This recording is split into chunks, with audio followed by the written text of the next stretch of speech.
정갈, 오정이. 바람이 불고 있었지만 그 여자는 산책을 나가기로 했다. 햇빛을 쬐러 가자. 방바닥에 엎드려 머리를 맞대고 전자놀이판에 자동차 경주 게임을 하고 있던 두 사내 아이는 뜻밖의 제이의 의아한 눈빛으로 그 여자를 올려다보았다. 엄마는 바람이 분다고 감기를 걱정하며 방금 자신들을 밖으로부터 불러들였던 것을 잊은 것일까? 더욱이 지금은 해가 설핏 기울기 시작하는 결코 해바라기에 적당한 시간이 아닌 것이다. 베란다로 나가는 마루의 커다란 창은 광장이라 불리는 그리 넓지 않은 공터를 향해 나 있어 일조의 차단물은 없었지만 동양인 탓에 아침결에만 잠깐 드는 햇빛이 물러간 지 오래여서 집안은 젖은 듯 고즈넉했다. 겨울이 오기 전 햇빛을 많이 쬐어두어야만 해. 겨울은 어둡고 길단다. 여느 때처럼 잠깐의 외출뿐이라는 것을, 또한 엄마와 함께 가는 길이 결코 대단한 모험일 리 없다는 것을 알면서도 아이들은 순순히 일어나 그녀가 시키는 대로 점퍼깃을 여미고 양말을 당겨 신었다. 집 밖의 세계란 아이들에게는 언제나 새롭고 낯설며 기대를 갖게 하는 것이다. 아빠에게 제가 만든 비행기를 보여드리겠어요. 산의 중턱에 자리 잡은 아파트 단지를 벗어나 갈나무 숲 골짜기를 지날 때 얼굴에 와닿는 낮게 뻗은 나무가지를 피해 휙휙 고개를 젖히며 어느새 키가 그녀의 어깨 높이까지 자란 8살 나기 큰아이는 어른스럽게 말했다. 그러한 자신의 태도를 의식했음인지 좀 거세고 뻣뻣한 목소리였다. 아이들은 물론 내일이면 아빠가 먼 길에서 돌아온다는 것을 알고 있었다. 그러렴. 좋은 선물이 될 거다. 틀림없이 아빠는 깜짝 놀라시겠지? 그녀는 입떨군 나뭇가지 사이로 뿌옇게 서리는 햇살이 그대로 가슴에 불투명한 막을 들이우는 느낌에 아이의 기다림 속에 깃든, 아마 아이 자신은 의식지 못할 것이 분명한 긴장을 달래기 위해 조그만 어깨에 손을 얹었다. 하지만 집에 가져올 수가 없어요. 전시회가 끝난 후에도 학교에 보관한대요. 아이가 시무룩하게 말했다. 자랑과 칭찬을 기대할 수 없다는 데에 대한 실망을 드러내지 않으려고 애쓰고 있었지만 조금 전의 어른스러운 태도는 사라졌다. 아빠와 같이 전시장에 가서 보면 되지 않니? 그 여자는 한숨 쉬듯 낮은 목소리로 아이의 조바심을 풀어주었다. 국민학교 과학전에 출품해서 입상한 모형 비행기는 시립과학관에서 전시 중이었다. 그녀의 말에도 아이의 얼굴은 쉬이 밝아지지 않았다. 아빠랑 보러 가면 되잖니.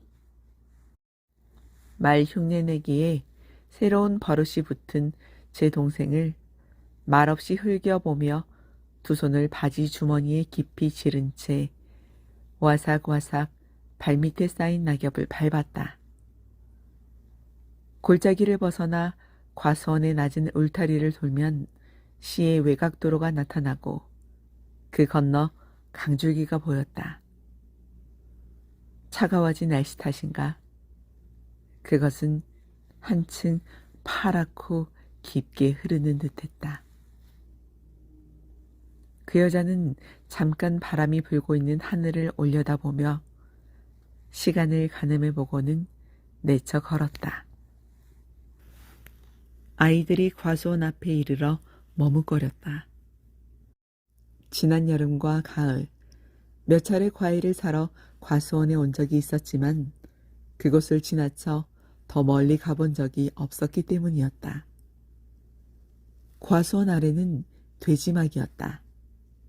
산에서 흘러내리는 물은 돼지막의 오물, 주민들이 함부로 버린 쓰레기 따위로 더러운 도락물이 되어 간신히 작은 줄기를 이루며 강으로 흘러들고 있었다. 폭우가 지나간 다음이면 제법 맑아지는 물에 돼지를 치며 사는 가난한 동네 여자들은 머리를 풀어 감고 빨래를 하고 아이들을 씻겼다.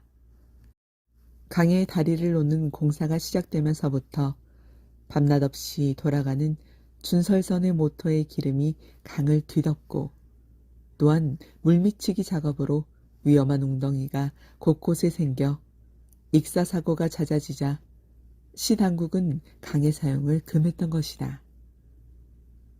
강가에 이르자 아이들은 그녀의 손을 놓고 강줄기를 따라 난 모래펄로 다른박질 쳤다.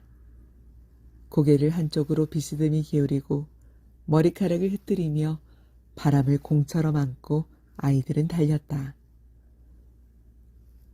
물기 머금어 단단해진 모리펄에는 곧 아이들의 발자국이 꽃처럼 어지러이 찍혔다. 너무 뛰지 마라! 젖힌 넘어질 듯 위태로운 걸음으로 숨가쁘게 형을 따라 뛰는 작은 아이를 향해 그 여자는 소리쳤다. 곳곳에 모래채취로 생긴 웅덩이와 작은 사구들이 있고 웅덩이에 괜 흐린 물에는 물거미가 힘겨운 몸짓으로 미미한 파문을 만들며 떠 있었다. 한결 기울고 엷어진 햇살이 강 가운데에 중유를 끈끈하게 뒤집어 쓴 준설선 위로 맥없이 떨어져 내렸다. 엔진을 끈 낡고 조그만 선체는 폐선처럼 보였다. 지난밤 이곳에서 무슨 일이 있었던가.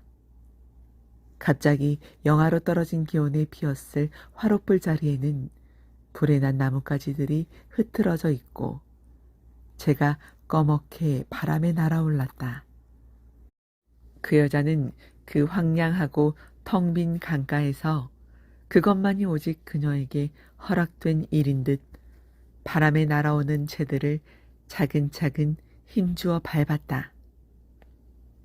판자를 잇대어 임시로 지은 간이 상밥집의 문이 열리고 어둑신한 안으로부터 갑자기 여자의 한쪽 어깨와 팔만이 비죽 빠져나와 햇빛에 밝게 드러났다. 헝클린 퍼머 머리를 빗고 있던 늑스그레한 그 여자는 빗살에 낀 머리카락을 햇빛에 털어버리며 잠시 강펄에서 강아지처럼 뛰노는 아이들을 바라보고는 문득 찢어지게 하품을 해대었다. 인부들은 보이지 않았다. 소문대로 공사는 중단되어 있는 모양이었다. 그 여자는 지난 여름 내내 밤새 털털거리며 돌아가는 모터 소리를 들었다. 강으로부터 들려오는 물미치기를 하기 위해 준설기를 가동하는 소리였다. 곧 다리가 놓여질 것이라고 했다. 강을 가로질러 놓일 새로운 다리는 이제껏 보아왔던 그 어느 것보다도 아름답고 견고하며 잿빛 대리석의 아치 난간으로 이 고장의 명물로 사랑받고 이용되리라 했다. 새로운 다리의 모형도는 진작부터 상설 전시관에 전시되어 있었다.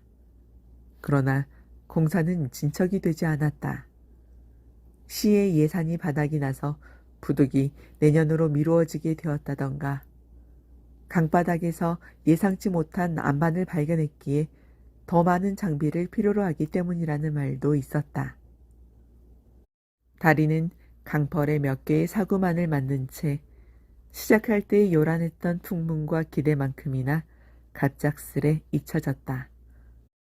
밤새 귓가에 울리며 밤잠을 설치게 하고 무의한 공상과 조바심에 빠뜨렸던 준설기 소리가 사라진 뒤에도 그 여자는 여전히 잠을 이룰 수 없었다. 강의 대안에는 두어 척의 전마선이 떠 있고 울긋불긋한 슬레이트를 얹은 집들과 밭별을 거두어 들인 낮은 경작지, 몇 동의 비닐하우스 등이 풍경화처럼 펼쳐져 있었다. 바람이 불고 있었지만 초겨울의 풍경에는 결빙되기 직전의 물과 같은 고요함, 정치함이 있었다. 강을 향해 돌팔매질을 하고 있는 아이들의 모습이 아득하게 눈에 들어왔다.